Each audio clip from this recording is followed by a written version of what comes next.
নমস্কার বন্ধুরা, আমি মন্দিরা। আজ চলে এসেছি হবিসাইটের নতুন আরেকটি ভিডিও নিয়ে। আজ আমি বানাবো ম্যাঙ্গো সন্দেশ। এটা বানাতে আমার প্রয়োজন কিছুটা পরিমাণ ছানা, পাকা আমের জুস, চিনি, ডেকোরেশনের জন্য আমসত্ত্ব। এরপর আমি ছানাটির সাথে পরিমাণ মতো চিনি মিশিয়ে এবং তার মধ্যে পাকা আমের জুস দিয়ে ভালোভাবে মিক্স করে নেব। এবং এর সাথে আমি কিছুটা গুঁড়ো পাউডার দুধও দিয়েছি টেস্টটাকে এনহ্যান্স করার জন্য। যদিও এটা অপশনাল, আপনারা চাইলে দিতেও পারেন, নাও দিতে পারেন।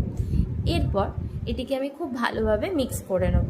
ভালোভাবে মিক্স হয়ে গেলে এটাকে সন্দেশের আকারে শেপ দেওয়ার জন্য থালাতে সমানভাবে চাড়িয়ে নেব।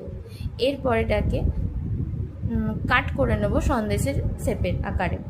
তারপর এর মধ্যে কিছু আমসত্ত্বের পিস দিয়ে দেব ডেকোরেশনের জন্য। ব্যাস, তাহলেই তৈরি হয়ে গেল ঘরে বানানো ম্যাঙ্গো সন্দেশ।